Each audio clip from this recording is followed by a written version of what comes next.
ರಾಜ್ಯ ಕಾಂಗ್ರೆಸ್ ಪಾಳ್ಯದಲ್ಲಿ ಕುರ್ಚಿ ಕಿತ್ತಾಟ ಸಾಕಷ್ಟು ಚರ್ಚೆಗೆ ಗ್ರಾಸವಾಗಿದೆ. ಈ ಕುರ್ಚಿ ಕಿತ್ತಾಟದಲ್ಲಿ ಇವತ್ತು ಎಐಸಿಸಿ ಅಧ್ಯಕ್ಷ ಮಲ್ಲಿಕಾರ್ಜುನ್ ಖರ್ಗೆ ಮತ್ತು ಕಾಂಗ್ರೆಸ್ನ ನಾಯಕ ರಾಹುಲ್ ಗಾಂಧಿ ಸಭೆಯಾಗುತ್ತೆ. ಬಹಳ ಮಹತ್ವವನ್ನು ಪಡ್ಕೊಳ್ತಾ ಇದೆ ಈ ಸಭೆಗಳು. ಒಂದು ಕ್ಲೈಮ್ಯಾಕ್ಸ್ ಹಂತಕ್ಕೆ ಬಂತ ಅನ್ನುವಂತಹ ಒಂದು ಕುತೂಹಲ ಕೆರಳಿಸ್ತಾ ಇದೆ. ಮಧ್ಯಾಹ್ನ 1 ಗಂಟೆಗೆ ಸಭೆ ನಡೆಸ್ತಾರೆ ಎಐಸಿಸಿ ಅಧ್ಯಕ್ಷ ಮಲ್ಲಿಕಾರ್ಜುನ್ ಖರ್ಗೆ ಮತ್ತು ರಾಹುಲ್ ಗಾಂಧಿ. ಕುರ್ಚಿ ಗುದ್ದಾಟಕ್ಕೆ ತೆರೆ ಎಳಿತಾ ಇದ್ದಾರೆ ಹೈಕಮಾಂಡ್ ನಾಯಕರು. ಹಾಗಾದರೆ ರಾಹುಲ್ ಗಾಂಧಿ ಜೊತೆ ಚರ್ಚೆ ಬಳಿಕ ಇವತ್ತು ಬೆಂಗಳೂರಿಗೆ ಎಗೇನ್ ಖರ್ಗೆ ಬರ್ತಾ ಇದೆ. ಕುತೂಹಲ ಮೂಡಿಸ್ತಾ ಇದೆ ಮಲ್ಲಿಕಾರ್ಜುನ್ ಖರ್ಗೆ ಅವರ ಬೆಂಗಳೂರು ಭೇಟಿ. ಕುರ್ಚಿ ಕಿತ್ತಾಟ ಒಂದು ಕಡೆ ತಾರಕಕ್ಕೇರಿದೆ. ಜೊತೆಗೆ ಎಐಸಿಸಿ ಅಧ್ಯಕ್ಷ ಮಲ್ಲಿಕಾರ್ಜುನ್ ಖರ್ಗೆ ಮತ್ತು ರಾಹುಲ್ ಗಾಂಧಿ ಅವರು ಕೂಡ ಮೀಟಿಂಗ್ ಮಾಡ್ತಾರೆ. ಯಾಕೆ ಕುತೂಹಲ ಕೆರಳಿಸ್ತಾ ಇದೆ ಮಲ್ಲಿಕಾರ್ಜುನ್ ಖರ್ಗೆ ಅವರು ಅಂದರೆ, ಅವರು ನಿನ್ನೆ ಮೊನ್ನೆ ಎಲ್ಲ ಬೆಂಗಳೂರಿನಲ್ಲೇ ಇದ್ದರು. ಬೆಂಗಳೂರಿಗೆ ಬಂದು ಸಾಕಷ್ಟು ಇಲ್ಲಿಯ ವಿದ್ಯಮಾನಗಳನ್ನು ಮತ್ತು ಸಚಿವರು ಶಾಸಕರುಗಳ ಅಭಿಪ್ರಾಯವನ್ನು ಸಂಗ್ರಹ ಮಾಡಿದ್ದಾರೆ. ಆ ಮಾಹಿತಿಯನ್ನು ಹೊತ್ತು ಈಗ ರಾಹುಲ್ ಗಾಂಧಿಗೂ ಕೂಡ ರವಾನೆ ಮಾಡಿದ್ದಾರೆ. ರಾಹುಲ್ ಗಾಂಧಿ ಕೊಟ್ಟ ಸಂದೇಶ ಏನು, ರಾಹುಲ್ ಗಾಂಧಿಯಿಂದ ತಂದಿರುವಂತಹ ಸಂದೇಶ ಆದರೂ ಏನು? ಹಾಗಾದರೆ ಇವತ್ತು ಮಲ್ಲಿಕಾರ್ಜುನ್ ಖರ್ಗೆ ಸುಮ್ಮನೆ ಬರ್ತಾ ಇಲ್ಲ. ಒಂದಿಷ್ಟು ನವೆಂಬರ್ ಕ್ರಾಂತಿ, ನಾಯಕತ್ವ ಬದಲಾವಣೆ, ಕುರ್ಚಿ ಕಿತ್ತಾಟ, ಇದಕ್ಕೊಂದು ತೆರೆ ಎಳೆಯುವಂತಹ ಸಾಧ್ಯತೆ ಏನಾದರೂ ಕಂಡು ಬಂದಿದೆಯಾ? ಒಂದು ಕಡೆ ರಹಸ್ಯವಾಗಿ 4-5 ಜನ ಸೇರಿ ಒಂದಿಷ್ಟು ಈ ಅಧಿಕಾರ ಹಂಚಿಕೆ ವಿಚಾರ ಮಾತಾಡಿದ್ದಾರೆ ಅನ್ನುವಂಥದ್ದು ಕೂಡ ಸ್ವತಃ ಡಿ ಕೆ ಶಿವಕುಮಾರ್ ಅವರಿಂದಲೇ ರಿವೀಲ್ ಆಗಿದೆ. ಆ ನಿಟ್ಟಿನಲ್ಲಿ ಮಲ್ಲಿಕಾರ್ಜುನ್ ಖರ್ಗೆ ಅವರು ರಾಜ್ಯಕ್ಕೆ ಬರ್ತಾ ಇದ್ದಾರಾ ಅನ್ನುವಂತಹ ಒಂದಿಷ್ಟು ಕುತೂಹಲ ಕೆರಳಿಸ್ತಾ ಇದೆ. ಇನ್ನು ಈ ರಾಹುಲ್ ಗಾಂಧಿ ಜೊತೆ ಎಐಸಿಸಿ ಅಧ್ಯಕ್ಷರೇನು ಸಭೆ ಮಾಡ್ತಾರೆ, ಕೆ ಸಿ ವೇಣುಗೋಪಾಲ್ ಕೂಡ ಭಾಗಿಯಾಗುವ ಸಾಧ್ಯತೆ ಇದೆ. ಮಧ್ಯಾಹ್ನ 1 ಗಂಟೆಗೆ ಸಭೆಯನ್ನು ನಡೆಸ್ತಾರೆ ಮಲ್ಲಿಕಾರ್ಜುನ್ ಖರ್ಗೆ ಮತ್ತು ರಾಹುಲ್ ಗಾಂಧಿ. ಈ ಕುರ್ಚಿ ಕುದ್ದಾಟಕ್ಕೆ ತೆರೆ ಎಳೆಯುವ ಸಾಧ್ಯತೆ ಕಂಡು ಬರ್ತಾ ಇದೆ. ಇನ್ನು ಹೈಕಮಾಂಡ್ ನಾಯಕರು ಈಗಾಗಲೇ ಸಚಿವರು ಮತ್ತು ಶಾಸಕರ ಅಭಿಪ್ರಾಯವನ್ನು ಕೂಡ ಸಂಗ್ರಹ ಮಾಡಿದ್ದಾರೆ. ಅದ್ರ ಜೊತೆಗೆ ಖರ್ಗೆ ಮತ್ತು ರಾಹುಲ್ ಗಾಂಧಿ ಜೊತೆ ಇವತ್ತು ಮಹತ್ವದ ಒಂದು ಮೀಟಿಂಗ್ ಆಗುತ್ತೆ.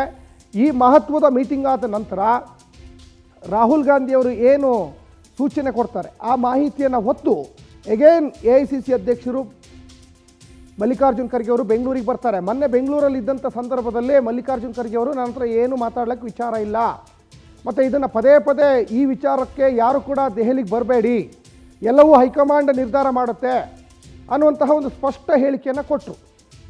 ಆ ನಿಟ್ಟಿನಲ್ಲಿ ಇವತ್ತು ರಾಹುಲ್ ಗಾಂಧಿ ಅವರಿಗೆ ಎಲ್ಲ ಮಾಹಿತಿಯನ್ನು ಕೂಡ ಕೊಡ್ತಾರೆ. ಈಗ ನಿನ್ನೆ ಮಲ್ಲಿಕಾರ್ಜುನ್ ಖರ್ಗೆ ಅವರು ಬೆಂಗಳೂರಿನಲ್ಲಿ ಇದ್ದಂಥ ಸಂದರ್ಭದಲ್ಲಿ ಸಾಕಷ್ಟು ಜನ ಸಚಿವರುಗಳು, ಶಾಸಕರುಗಳು ಮಲ್ಲಿಕಾರ್ಜುನ್ ಖರ್ಗೆ ಅವರ ನಿವಾಸಕ್ಕೆ ಹೋಗಿ ಸಾಕಷ್ಟು ಜನ ಸಚಿವರುಗಳು ಸಿದ್ದರಾಮಯ್ಯವ್ರನ್ನೇ ಮುಂದುವರಿಸಿ ಅವ್ರನ್ನ ಕೆಳಗೆ ಇಳಿಸಬೇಡಿ ಅನ್ನುವಂಥ ಅಭಿಪ್ರಾಯವನ್ನು ಹೇಳಿದ್ದಾರೆ ಅನ್ನುವಂತಹ ಮಾಹಿತಿ ಇದೆ.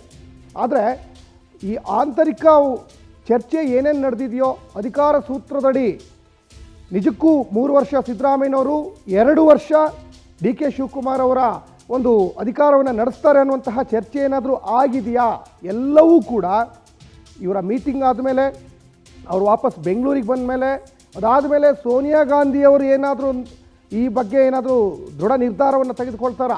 ಎಲ್ಲವೂ ಕೂಡ ಸಾಕಷ್ಟು ಗೊಂದಲದ ಜೊತೆಗೆ ಕುತೂಹಲ ಕೂಡ ಕೆರಳಿಸ್ತಾ ಇದೆ. ಒಟ್ಟಿನಲ್ಲಿ ನಿನ್ನೆ ಮೊನ್ನೆ ಎಲ್ಲ ಬೆಂಗಳೂರಿನಲ್ಲೇ ಇದ್ದಂತಹ ಮಲ್ಲಿಕಾರ್ಜುನ್ ಖರ್ಗೆ ಅವರು ಈಗ ದೆಹಲಿಯಿಂದ ವಾಪಸ್ ಬೆಂಗಳೂರಿಗೆ ಬರ್ತಾ ಇದ್ದಾರೆ ಅಂದರೆ ಸಾಕಷ್ಟು ಈ ನಾಯಕತ್ವ ಬದಲಾವಣೆ ವಿಚಾರಗಳಿಗೆ ಒಂದಿಷ್ಟು ಪುಷ್ಟಿ ನೀಡುವ ನಿಟ್ಟಿನಲ್ಲಿ ಒಂದಿಷ್ಟು ಚರ್ಚೆಗಳಾಗಿದೆಯಾ ಅನ್ನೋಂಥದ್ದು ಸಾಕಷ್ಟು ಕುತೂಹಲ ಕೆರಳಿಸ್ತಾ ಇದೆ. ಹಾಗಾಗಿ ಏನು ವಿಚಾರಗಳನ್ನು ತರ್ಬೋದು, ಏನು ಸಂದೇಶವನ್ನು ತರ್ಬೋದು ಅನ್ನುವಂತಹ ಒಂದು ನಿರೀಕ್ಷೆ ಸಹಜವಾಗಿ ಸ್ವಪಕ್ಷದ ನಾಯಕರುಗಳಲ್ಲೂ ಇದೆ, ಮತ್ತು ವಿಪಕ್ಷದವರಲ್ಲೂ ಇದೆ, ರಾಜ್ಯದ ಜನತೆಯಲ್ಲೂ ಕೂಡ ಇದೆ. ಒಟ್ಟಿನಲ್ಲಿ ಈ ಕುರ್ಚಿ ಕಿತ್ತಾಟ ಕಳೆದ 2.5 ವರ್ಷದಿಂದ ಸರ್ಕಾರ ರಚನೆ ಆದಲ್ಲಿಂದ ಇವತ್ತಿನವರೆಗೂ ಕೂಡ ಮಾತುಗಳು ಕೇಳಿ ಬರ್ತಾ ಇದೆ. ನವೆಂಬರ್ ಕ್ರಾಂತಿ ಆಗುತ್ತೆ, ನಾಯಕತ್ವ ಬದಲಾವಣೆ ಆಗುತ್ತೆ, KPCC ಅಧ್ಯಕ್ಷರು ಬದಲಾವಣೆ ಆಗ್ತಾರೆ, ಸಂಪುಟ ಪುನರ್ರಚನೆ ಆಗ್ತದೆ, ಹೀಗೆ ಹಲವಾರು ವಿಚಾರಗಳು ಚರ್ಚೆಗೆ ಗ್ರಾಸವಾಗಿತ್ತು. ಇದರಲ್ಲೀಗ ಬಹಳ ಮುಖ್ಯವಾಗಿ 3 ವರ್ಷಗಳ ಕಾಲ ಸಿದ್ದರಾಮಯ್ಯನವರಿಗೆ ಅಧಿಕಾರವನ್ನು ಬಿಟ್ಟುಕೊಟ್ಟು ಆಲ್ರೆಡಿ 2.5 ವರ್ಷ ಆಯಿತು. ಆಲ್ರೆಡಿ 2.5 ವರ್ಷ ಕಂಪ್ಲೀಟ್ ಆಯಿತು. 3 ವರ್ಷಗಳ ಅವಧಿ ಸಿದ್ದರಾಮಯ್ಯನವರೇ ಮಾಡಿ, ಇನ್ನೂ ಉಳಿದಿರುವ 2 ವರ್ಷಗಳ ಕಾಲ ಡಿ ಕೆ ಶಿವಕುಮಾರ್ಗೆ ಏನಾದರೂ ಬಿಟ್ಟುಕೊಡುವ ನಿಟ್ಟಿನಲ್ಲಿ ಚರ್ಚೆ ಆಗಿದೆಯಾ? ಒಟ್ಟಿನಲ್ಲಿ ಎಲ್ಲವೂ ಕೂಡ ನಿಗೂಢ. ಯಾವುದೇ ರೀತಿಯಾದಂತಹ ಸ್ಪಷ್ಟನೆಯನ್ನು ಹೈಕಮಾಂಡ್ ಇದುವರೆಗೂ ಕೊಟ್ಟಿಲ್ಲ. ಯಾವುದೇ ರೀತಿಯಾದಂತಹ ಸ್ಪಷ್ಟನೆಯನ್ನು ಮೊನ್ನೆ ಬಂದಂತಹ ಎಐಸಿಸಿ ಅಧ್ಯಕ್ಷರಾಗಿರುವಂಥ ಮಲ್ಲಿಕಾರ್ಜುನ್ ಖರ್ಗೆ ಅವರು ಕೂಡ ಕೊಟ್ಟಿಲ್ಲ. ಸಿದ್ದರಾಮಯ್ಯನವರು ಮತ್ತು ರಾಜ್ಯದ ಕಾಂಗ್ರೆಸ್ ಪಕ್ಷದ ನಾಯಕರುಗಳು ಒಂದಿಷ್ಟು ಮಾಹಿತಿಗಳನ್ನು ಕೊಡ್ತಾ ಇದ್ದಾರೆ. ಎಲ್ಲವೂ ಹೈಕಮಾಂಡ್ ನಿರ್ಧಾರ. ಅದ್ರ ಜೊತೆಗೆ ಸಿದ್ದರಾಮಯ್ಯನವರು ಯಾವುದೇ ಕಾರಣಕ್ಕೂ ಕೂಡ ಚೇಂಜ್ ಆಗಬಾರ್ದು ಅಂತ ಮತ್ತು ಸಿದ್ದರಾಮಯ್ಯನವರು ಕೂಡ ಹೇಳ್ತಾ ಇದ್ರು 5 ವರ್ಷ ನಾನೇ ಮುಂದುವರಿತೀನಿ. ಹೀಗೆ ಹಲವಾರು ವಿಚಾರಗಳ ಬಗ್ಗೆ ಸಾಕಷ್ಟು ಚರ್ಚೆ ಆಗ್ತಾ ಇತ್ತು.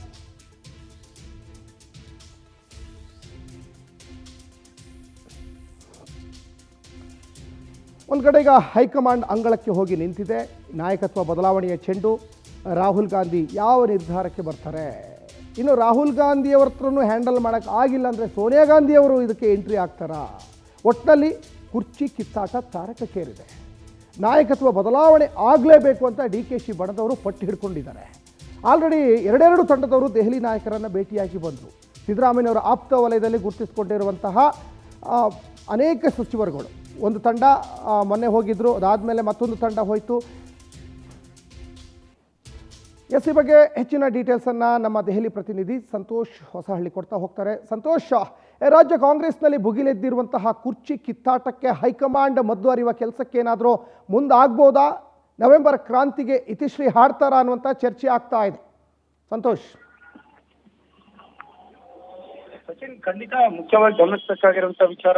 ಈಗಾಗಲೇ ಸಾಕಷ್ಟು ದೊಡ್ಡ ಮಟ್ಟದಲ್ಲಿ ಚರ್ಚೆ ಆಗ್ತಾ ಇದೆ. ಮುಖ್ಯಮಂತ್ರಿ ಬದಲಾವಣೆ ಮಾಡಬೇಕು ಅನ್ನೋದ್ರ ಬಗ್ಗೆ DK ಶಿವಕುಮಾರ್ ಅವರ ಬಣ ಈಗಾಗಲೇ ಹಲವು ಮಾದರಿಯಾದಂತಹ ಒಂದು ಒತ್ತಡಗಳನ್ನ ಹೈಕಮಾಂಡ್ ಮುಂದೆ ಹಾಕುವಂತಹ ಪ್ರಯತ್ನಗಳನ್ನ ಮಾಡ್ತಾ ಇದೆ.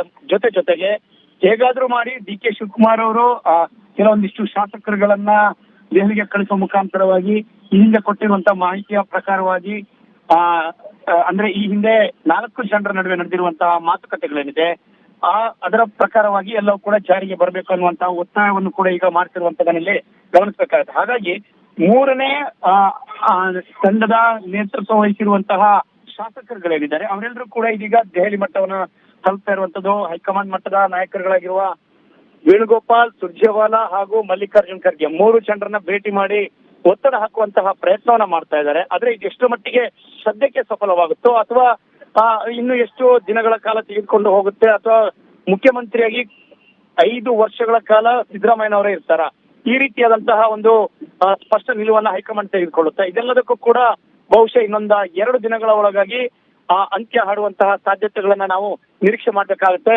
ಸಹಜವಾಗಿ ಇವತ್ತು ಒಂದು ಮಹತ್ವದ ಸಭೆ ಕೂಡ ನಡೆಯಲಿದೆ. ಒಂದು ಕಡೆಗೆ ಮುಖ್ಯಮಂತ್ರಿ ಕುರ್ಚಿಯ ವಿಚಾರದಲ್ಲಿ ನಡೀತಿರುವಂತಹ ರಾಜ್ಯ ಕಾಂಗ್ರೆಸ್ ಬೆಳವಣಿಗೆಗಳಿದೆ. ಇದಕ್ಕೆ ಸಂಬಂಧಪಟ್ಟಂತೆ ಯಾವ ರೀತಿಯ ನಿಲುವುಗಳನ್ನ ತೆಗೆದುಕೊಳ್ಬೇಕು ಅನ್ನೋದ್ರ ಬಗ್ಗೆ. ಹಾಗಾಗಿ ಎಷ್ಟರ ಮಟ್ಟಿಗೆ ಇವತ್ತಿನ ಈ ಒಂದು ಸಭೆ ಏನಿದೆ ಮಲ್ಲಿಕಾರ್ಜುನ್ ಖರ್ಗೆ ಮತ್ತು ರಾಹುಲ್ ಗಾಂಧಿ ಇಬ್ಬರ ನಡುವೆ ನಡೆದಿರುವಂತಹ ಸಭೆ ಸಾಕಷ್ಟು ಮಹತ್ವವನ್ನು ಪಡೆದುಕೊಳ್ಳುತ್ತೆ. ಜೊತೆಗೆ ಇದನ್ನ ಎಷ್ಟರ ಮಟ್ಟಿಗೆ ಜಾರಿಗೆ ತರುವಂತಹ ಕೆಲಸ ಹೈಕಮಾಂಡ್ ನಾಯಕರುಗಳಿಂದ ಆಗುತ್ತೆ ಅನ್ನುವಂಥದ್ದನ್ನ ಕಾದ್ ನೋಡ್ಬೇಕಾಗತ್ತೆ. ಧನ್ಯವಾದ ಸಂತೋಷ್ ತಮ್ಮೆಲ್ಲ ಡೀಟೇಲ್ಸ್ಗಾಗಿ.